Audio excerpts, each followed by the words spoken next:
Here's your forecast from the First Alert Weather Team. It is 5:42, the final Friday of August, the Friday in the lead up to Labor Day weekend. Labor Day falling on September 1st, and that's important because September 1st, yes, is the start of meteorological fall. So we'll start to see some changes September 1st all the way through November 30th, including a mean temperature drop close to 26 degrees. So you average the highs and lows from the start to the end. That's about how much we lose. We also lose a decent amount of daylight, about 2 hours, 48 minutes.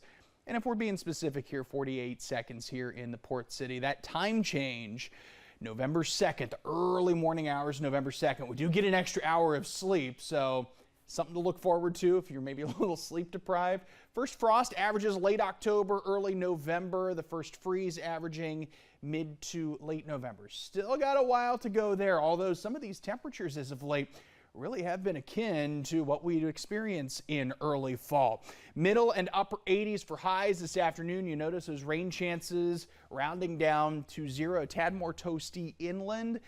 Breeze is going to lighten up a bit tonight. Skies clearing out for a bit too, and that should allow for temps, especially inland, to drop down into the lower 60s. The rest of us middle and upper 60s, closer to the coast you go.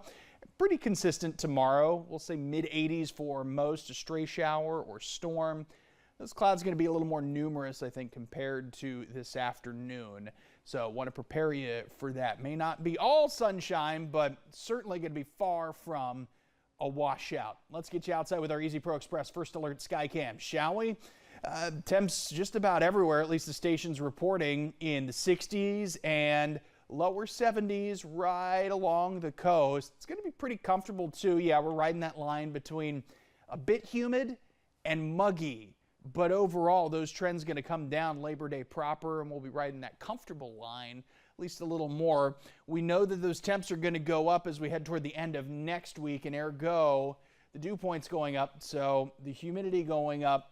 Yeah, it's going to feel more like summer the end of next week. So getting it in little bits and pieces, but no 90-degree temperatures in that extended forecast. Really plenty of 80s during the day and 60s at night.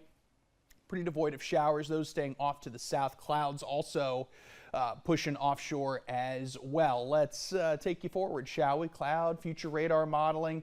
Really not much to look at here over the next little bit. You will notice some showers get uncomfortably close to southeastern North Carolina, especially offshore, some developing low pressure. We've been telling you about this last couple of days. The good news, I think that frontal boundary should stay just far enough south to negate any major showers. We'll be watching it closely. We know it's a fine line that we're working with here, but there's going to be more dry time than soggy time the way things are trending now. So don't let that ruin your weekend plans. Always a good idea, though, to keep an eye on that First Alert Weather app. Here are the temps as we head through this evening.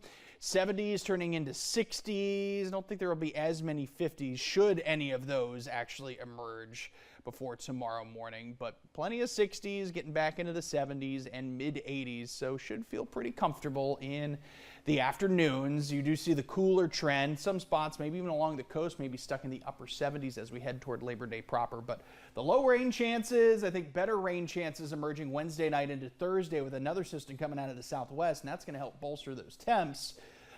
But overall, lots of dry time, and eventually, Bill, another cool down into the lower 80s by the first weekend of September. Back to you.